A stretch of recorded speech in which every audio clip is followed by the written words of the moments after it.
Step into the unknown with the shadow frequency and your host, Matt Wilson, as he takes you where the shadows hum.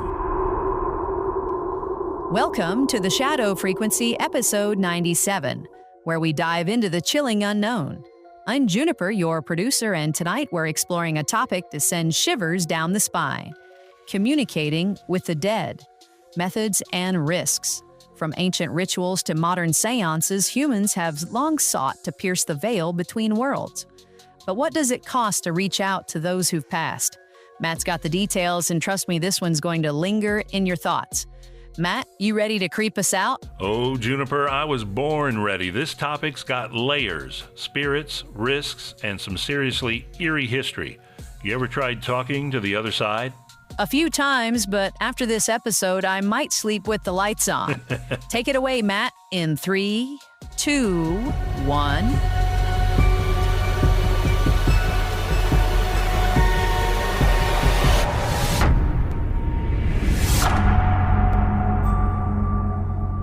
Welcome back, Shadow Frequency listeners, to episode 97. Tonight, we're plunging into the shadowy realm of communicating with the dead, a practice as old as humanity itself. Across cultures and centuries, people have sought to connect with spirits, driven by grief, curiosity, or a hunger for answers. Let's explore the methods that have been used to bridge the living and the dead, and why they're steeped in both awe and dread. First, let's talk about seances, those candlelit gatherings where mediums channel spirits. Originating in the 19th century spiritualist movement, seances often involve a group sitting in a circle, hands linked, as a medium invites spirits to speak. Some claim spirits manifest through voices, knocks, or even physical forms. In Victorian England, seances were a cultural phenomenon, with mediums like Florence Cook allegedly summoning full-bodied apparitions. The allure? A direct line to the departed, offering closure or hidden truths. Next, we have the Ouija board, a tool that's both revered and feared. Introduced in 1890 as a parlor game, it became a staple of spiritual communication. Users place their fingers on a planchette, asking questions as it glides across the board marked with letters and numbers, supposedly guided by spirits. Stories abound of chilling messages spelling out warnings or secrets from beyond. The Ouija board's simplicity makes it accessible, but its reputation for inviting unwanted entities gives it a dark edge. Then there's the automatic writing, where a person holds a pen and lets their hand move, allegedly guided by a spirit. This method dates back to ancient China and was popular among spiritualists. Practitioners enter a trance-like state, producing messages they claim come from the dead. The results can be profound or unsettling, as some report writing in languages they don't know. Across cultures, rituals vary but share a common thread: reverence for the dead. In Mexico's Day of the Dead, families build altars to honor spirits, believing they return to visit. In ancient Egypt, priests used incantations to commune with the deceased, ensuring their safe passage to the afterlife. These practices reflect a universal human desire to maintain a connection with those who've crossed over. But these methods aren't without risks. Many believe opening a channel to the spirit world can attract malevolent entities, beings that mimic loved ones or worse. There are tales of seances gone wrong, where participants felt pursued by unseen forces long after the candles were snuffed. The Ouija, in particular, is infamous for stories of possession or hauntings. Even automatic writing can leave practitioners feeling drained or haunted by what they've unleashed. So why do we keep trying? The pull of the unknown is powerful. The chance to hear a loved one's voice or uncover cosmic secrets drives us to take the risk. As we head to the break, think about this. What would you ask a spirit if you could? Juniper, this stuff's got me on edge. What's your take so far? Matt, I'm already checking under my bed tonight. These methods sound intense, and those risks, yikes. Listeners, what do you think? Would you dare try a Ouija board? Let's hit the break, and I'll share more on what's coming up. All right, Juniper, take us into the break.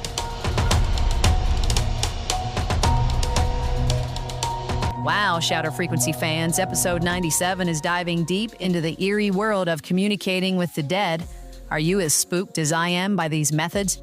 Matt's got more chilling insights coming up, including a look at what might go wrong when you reach beyond the veil. If you're loving the creepy vibes, please like and subscribe on YouTube, TikTok, and Facebook, and all major podcast directories.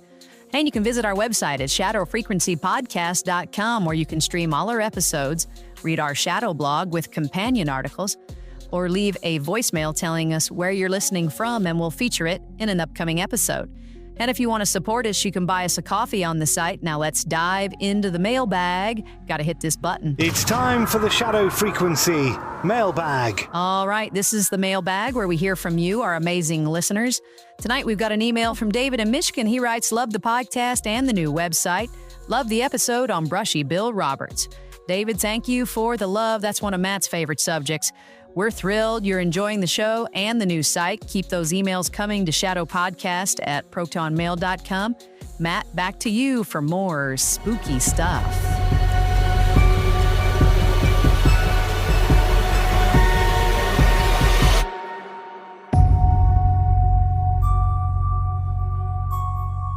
Thanks, Juniper, and a big thanks to David for the shout-out.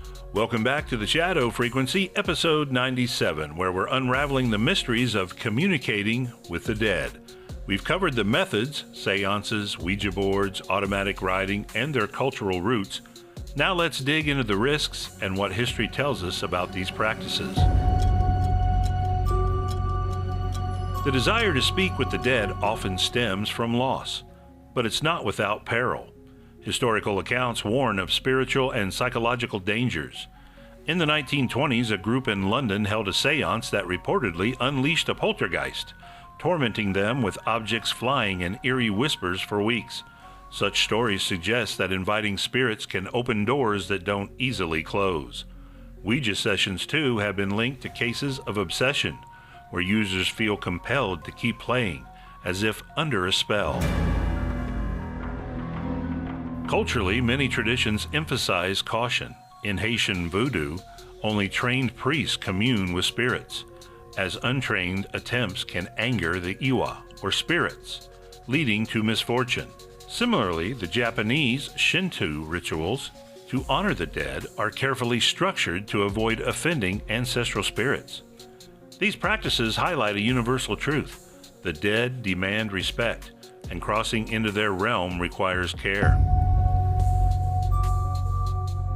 Recent stories keep the mystery alive. In 2023, a group in New Orleans claimed their Ouija sessions contacted a spirit who predicted a local tragedy, a flood that occurred days later. True or coincidence? The line blurs, but not everyone's convinced. Some argue these experiences have a skeptical explanation: the ideomotor effect. The psychological phenomenon suggests that during Ouija sessions or automatic writing, our subconscious minds guide the planchette or pen, not spirits. It's a compelling theory, but for those who felt a presence or heard a voice, it doesn't explain the chills or the messages that feel too real. The risks, whether supernatural or psychological, are real enough to warrant caution. Stories of practitioners feeling drained, haunted, or even physically harmed persist. So if you're tempted to try, set boundaries, use protective rituals, limit session times, and trust your instincts if something feels off. The dead may be waiting, but not all who answer are friendly. Juniper, this topic's got me rethinking late-night Ouija sessions. What's your final take? Matt, I'm officially creeped out. Those stories and risks make me think twice about messing with spirits. Listeners, what's your stance? Would you try contacting the dead? I think we better wrap this up. All right, Juniper. Thanks a lot, and take us out. That's a wrap for episode 97 of The Shadow Frequency. Thanks for joining us on this haunting journey into communicating with the dead. Want a chance to win some spooky swag? Sign up for our contest. Not very much time left. Details coming right up after we sign off, and you'll be entered for our May 10th drawing. Check out our new website at shadowfrequencypodcast.com for episodes, blogs, and more. Till next time, stay curious, stay cautious, and keep tuning into the shadows. Good night, Shadow Seekers. Calling all Shadow Frequency fans. Enter our contest for a chance to win big. First prize, the Bigfoot book, the Encyclopedia of Sasquatch, Yeti and Cryptid Primates, the Real Unexplained Collection. Second prize, Squatch Metalworks, Bigfoot playing cards, a unique 52-card deck with illustrations and facts, perfect for Sasquatch lovers. To enter, email shadowpodcast@protonmail.com with your favorite episode of our podcast. Drawing is May 10th, 2025. Tune in and throw your hat in the ring. This episode was produced with a commitment to exploring the unexplained while grounding our discussion in documented discoveries. All interpretations are speculative and intended for entertainment purposes.